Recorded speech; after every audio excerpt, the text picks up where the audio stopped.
Hello बच्चों, आप पहुंच गए दादाजी की चौपाल में। अरे वाह, आज तो आप बड़े उत्सुक नज़र आ रहे हो। भाई, दादाजी आपको कहानी सुनाने के लिए आपसे भी ज़्यादा उत्सुक हैं। आज की कहानी मैं जो आपको सुनाने जा रहा हूँ उसका नाम है मौके की तलाश। बच्चों, आपको मैंने एक कहानी सुनाई थी मालपुए। वो हंसी मजाक की रचना थी। उसमें आपने देखा होगा कि होली के दिनों में जब हम कोई कहानी लिखते हैं तो उसमें कहीं ना कहीं हंसी मजाक का पुट डाल देते हैं। तो ऐसी ही कहानी है मौके की तलाश। ये कहानी मैंने लिखी थी नंदन में। नंदन के 2006 अक्टूबर 2006, आप देखेंगे ना यहाँ पे ये तारीख है अक्टूबर 2006। इसमें ये नंदन अंक आया था। इसमें ये कहानी थी जिसका नाम है मौके की तलाश। आप देख रहे हैं ना, ये मौके की तलाश कहानी है। इसको मैं आज आपको सुनाता हूं।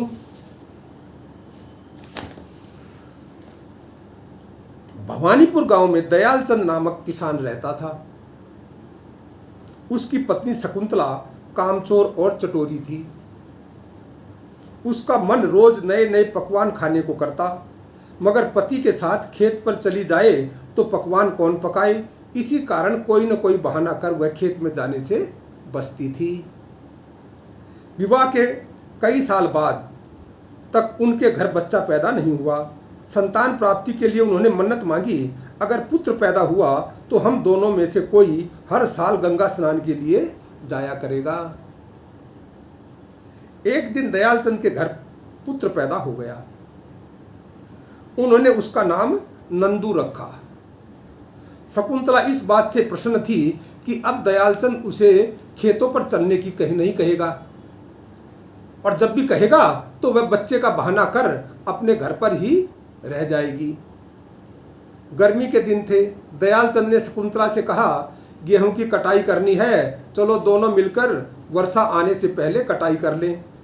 शकुंतला बोली, मैं बाहर जाऊंगी तो लू लग जाएगी, बच्चा मेरा दूध पीता है, तब तक तो ये भी बीमार हो जाएगा। दयालचंद चुप हो गया। जैसे तैसे उसने कटाई की और अनाज घर ले आया। बारिश का मौसम आया तो शकुंतला ने फिर बहाना बना दिया। सर्दियों में तो शकुंतला की और भी मौज हो गई। बच्चे को लेकर वह बिस्तर पर बैठी रहती। जब भी दयालचंद उसे कुछ कहता तो वो कहती, बच्चा मेरा दूध पीता है, अगर मैं ठंड में बाहर जाऊंगी तो बच्चे को ठंड लग जाएगी। अब दयालचंद क्या करे? गर्मियों में भी बहाना, सर्दियों में भी बहाना, बरसात में भी बहाना। अब धीरे धीरे बच्चा बड़ा हो गया। दयालचंद बेचारा अकेला सारा घर का काम निपटाता रहा, पर शकुंतला के लिए तो वह अब भी छोटा बच्चा ही था। वह उसे गोद में ले लेती और नीचे उतरने के लिए कहती ही नहीं। अब दयालचंद ने शकुंतला को गंगा स्नान की याद दिलाई।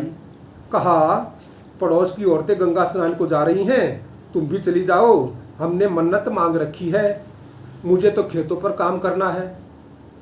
शकुंतला ने सोचा, गंगा स्नान के लिए काफ़ी दूर पैदल चलना पड़ेगा, ठंडे पानी में नहाना भी पड़ेगा। उसने दयालचंद से बहाना बनाया, तुम ही चले जाओ, अब नंदू बड़ा हो जाएगा तब मैं जाऊंगी। आखिर दयालचंद को ही गंगा स्नान के लिए जाना पड़ा। शकुंतला घर पर आराम करती रही। वक्त बीता, नंदू युवा होने लगा। शकुंतला ऐसे जताती मानो अभी भी वह दूध पीता बच्चा हो। वह नंदू को खेतों में काम करने के लिए भी नहीं जाने देती। पिता को अकेले मेहनत करते देख नंदू को दुख होता। कई बार तो वह माँ की अनदेखी कर पिता के साथ खेतों में चला जाता। एक दिन शकुंतला ने एक औरत को मंदिर से आते हुए देखा तो पूछ लिया, बहन तुम इतना समय कैसे निकाल लेती हो? मैं तो सारा दिन घर के कामों में ही उलझी रहती हूँ। वो महिला बोली, घर बहू संभाल लेती है। ये सुनकर शकुंतला ने बेटे की शादी करने का निर्णय कर लिया। उसे लगा कि ये तो एक बड़ा अच्छा मंत्र है, बहू काम करेगी तो तू आराम से बैठी रहना। अब उसने शादी करने का, बच्चे की शादी करने का निर्णय कर लिया। दयालचंद खेतों से लौटा तो उसने अपना फैसला सुना दिया।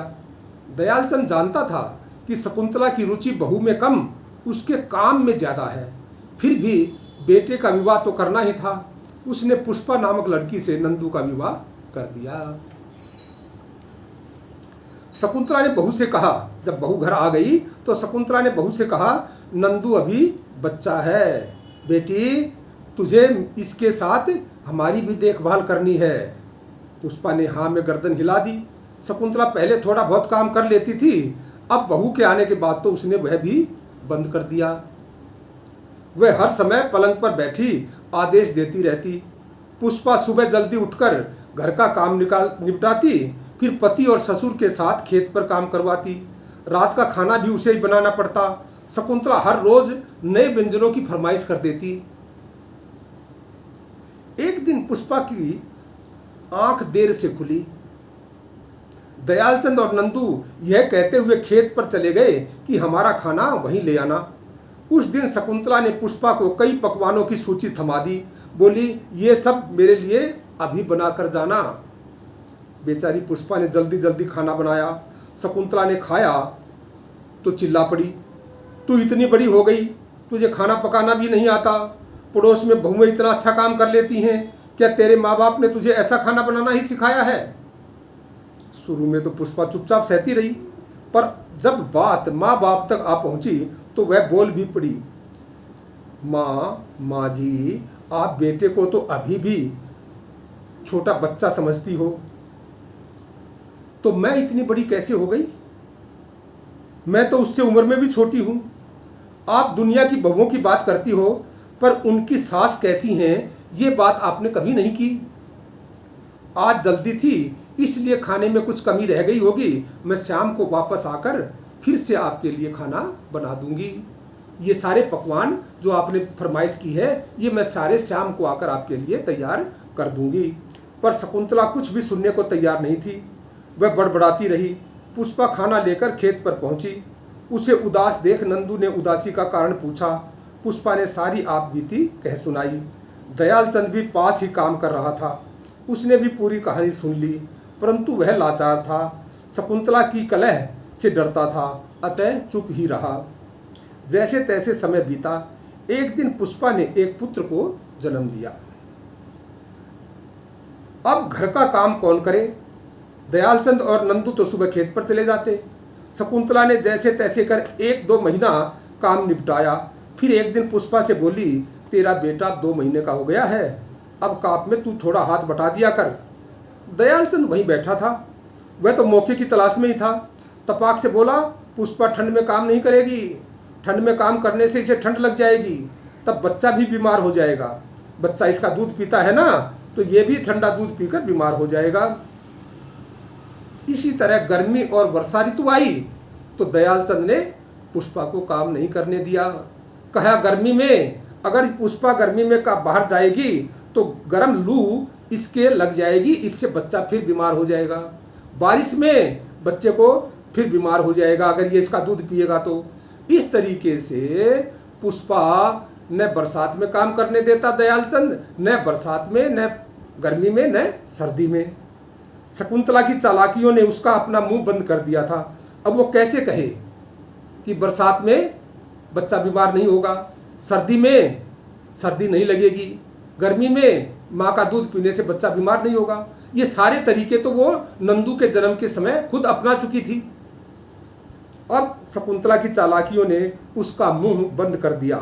न चाहते हुए भी उसे घर का सारा काम करना पड़ा। हार कर एक दिन दयालचंद से कहने लगी, इस बार गंगा स्नान के लिए मैं जाऊंगी। समझे बच्चे? दयालचंद हंसते हुए बोला, हाँ ठीक रहेगा, गंगा नहाओगी तो सब पाप धुल जाएंगे। तो बच्चों, आपको ये हास्य कहानी कैसी लगी अवश्य बताना। कल आपके लिए दादाजी फिर एक नई कहानी लेकर हाजिर होंगे। नमस्कार।